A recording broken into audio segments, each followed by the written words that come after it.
Il existe, aux confins de notre système solaire, et plus loin encore, un gigantesque nuage de comètes et autres petits objets glacés, fossiles situés à la dernière frontière de notre système. Aujourd'hui, pour cet épisode, j'avais envie de vous emmener avec moi dans un voyage vers les limites du système solaire, à la frontière qui le sépare du reste de l'univers. De parler de ses mystères, de ce que l'on sait à son sujet, et de tenter, dans cette vidéo, de lever une partie du voile sur les mystères qui l'entourent. Mais avant de pleinement commencer cet épisode, j'avais envie de vous inviter à vous abonner si vous ne l'êtes pas encore, ainsi qu'à liker, commenter et partager cet épisode. Sur ce, je vous propose de nous retrouver tout de suite pour une nouvelle dose d'espace dédiée au nuage d'Oort.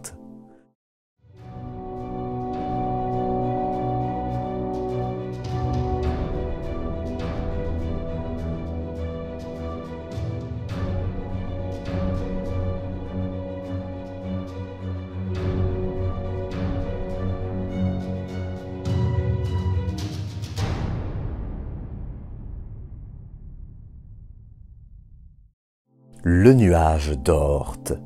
Vous avez tous, très certainement, déjà entendu ce nom, que ce soit dans différentes vidéos de cette chaîne ou via d'autres collègues ou médias. Pourtant, et malgré le fait qu'il soit un sujet fascinant, le nuage d'Oort reste encore un sujet un peu méconnu du grand public. Il faut dire qu'il est lui-même encore assez récent. Le nuage d'Oort n'a en effet été théorisé que pour la première fois, entre guillemets, que en 1950, et ce par l'astronome allemand Jan Hendrik Oort. Et mine de rien, Jan Oort était une assez grande pointure de l'astronomie. Il fut dans les premiers à déterminer l'existence de la rotation de la Voie lactée et mit ainsi au point les constantes d'Oort qui aident à caractériser la rotation de notre galaxie. Et ce n'est qu'un exemple, mais il est surtout connu pour ses travaux sur un autre sujet, la matière noire. Il émit en effet l'hypothèse de l'existence de cette matière composant plus de 80% de l'univers, et ce dès 1932. Enfin, il découvrit également le halo galactique, un groupe d'étoiles séparées du disque principal de notre galaxie. Mais ce n'est pas tout. Il fut également une pointure dans le domaine de la radioastronomie, la détection d'hydrogène interstellaire notamment, l'étude des comètes, et j'en passe.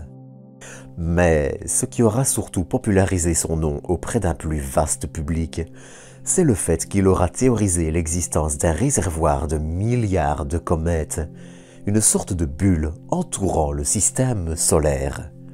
Le nuage d'Oort. Alors avant d'aller plus loin dans cet épisode, je tiens à noter un point que je trouve important.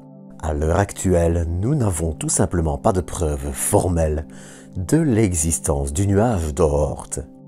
Nous savons que son existence est très probable, voire même inévitable, et nous connaissons différents objets, j'y arrive dans un instant, dont l'origine est ce réservoir. Mais justement, à quoi ressemble-t-il ce fameux nuage d'Oort? Alors je tiens à le préciser dès le départ, mais on ne connaît pas exactement les dimensions de ce nuage. On suppose néanmoins qu'il doit commencer entre 2000 et 5000 unités astronomiques du Soleil. Pour rappel, et comme je vais souvent utiliser ce terme, une unité astronomique correspond à la distance Terre-Soleil, soit environ 150 millions de kilomètres. Vous voyez donc ce que 2000 représente. À titre de comparaison, Pluton est à une quarantaine d'unités astronomiques seulement. Mais je n'ai ici même pas encore effleuré les chiffres les plus fous de ce nuage. Il s'étend jusqu'à plus de 50 000 unités astronomiques du Soleil, soit environ 0,8 années-lumière.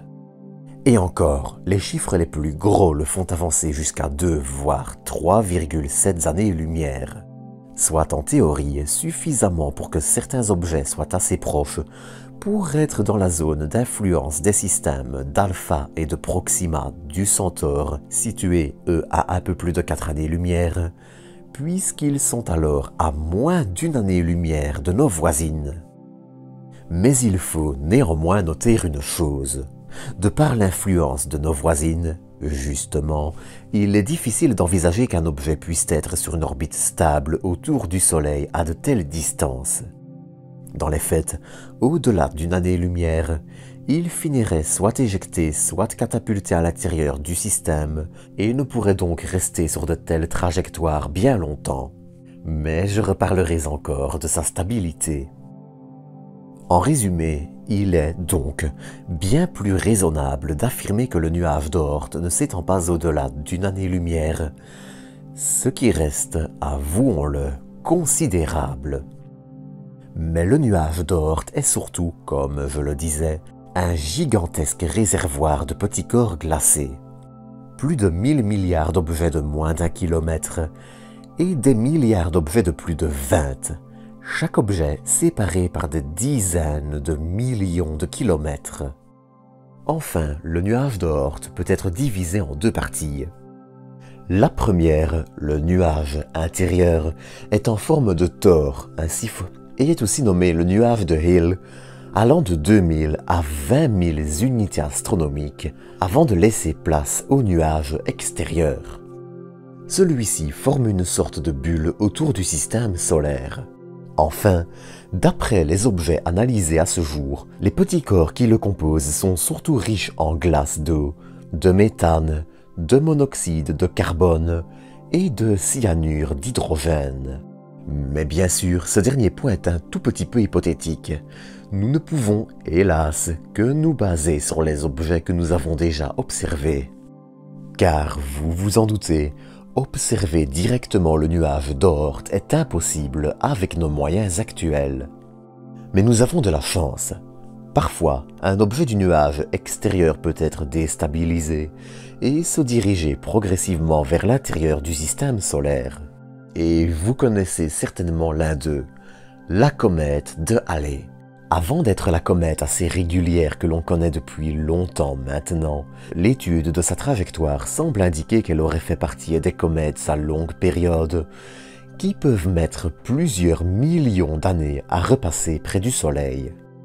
Les géantes gazeuses auraient ensuite fait le travail pour perturber son orbite et la stabiliser bien plus près de nous. Mais la comète de Halley n'est pas la seule recensée. Les comètes à longue période Catalina, McNaught et Lénine, Ison, C2013A1, C2017K2, C2017T2 et C2018F4 sont toutes soupçonnées de provenir du nuage d'Oort de par leur trajectoire assez atypique et leur période extrêmement longue. Si ces objets ne sont pas aussi réguliers que notre comète favorite, ils seraient en revanche au départ déstabilisés par l'effet de marée créé par notre Voie lactée sur le nuage. Si sur une grande partie du système solaire cet effet de marée est impossible à remarquer, lorsque l'on s'éloigne à de telles distances de notre étoile, sa force de gravité est bien plus faible. Beaucoup d'orbites se retrouvent ainsi progressivement et facilement perturbées, jusqu'à mener aux comètes que l'on voit aujourd'hui. Et c'est pour ça que les orbites sont trop instables au-delà d'une année-lumière également. Mais bien évidemment, il est aussi assez compliqué d'affirmer avec certitude que toutes ces comètes proviennent du nuage d'Oort. Mais il est, cependant, la meilleure explication à leur orbite, leur existence et leur composition. Mais justement, comment s'est-il formé ce fameux nuage d'Oort ? Eh bien, le sujet est encore assez sensible, mais l'explication la plus admise est que les objets du nuage d'Oort n'en ont pas toujours fait partie. En fait, ils se seraient formés bien plus proches de nous et auraient été ensuite éjectés par les géantes gazeuses, catapultés jusqu'aux frontières de notre système. L'orbite de ces milliers de milliards d'objets s'est ensuite stabilisée, équilibrée entre l'effet de marée de la Voie lactée, qui attire les objets vers l'extérieur du système, et l'attraction du Soleil qui les attire assez logiquement vers l'intérieur. En conclusion, s'il est de nos jours impossible de vérifier avec certitude absolue l'existence du nuage d'Oort, celle-ci laisse aussi peu de place au doute. Le nombre, limité mais non négligeable, de candidats provenant de lui et la qualité des travaux théoriques menés sur le sujet depuis sa première théorisation laissent planer très peu de doutes. Il faudra hélas soit attendre de multiplier plusieurs fois les capacités de nos télescopes, soit espérer en détecter quelques objets lors de leur transit devant une étoile. Cette dernière solution étant, même si elle demande beaucoup de chance, la meilleure option que l'on ait à ce jour. Il est en effet peu probable de réussir à en détecter une trace autrement, et des missions comme Voyager 1, qui est à plus de 150 unités astronomiques, sont encore très loin des 2000 à 5000 au minimum à atteindre. Il faudrait pour ça concevoir une mission dédiée, mais ça c'est un autre sujet. En attendant, c'est ici que je vous quitte pour aujourd'hui. Comme d'habitude, j'espère que vous aurez apprécié cet épisode, et je vous donne rendez-vous dans quelques jours pour un nouveau. D'ici là, bon week-end à vous, prenez soin de vous, prenez soin des autres, et à très bientôt pour de nouvelles doses d'espace.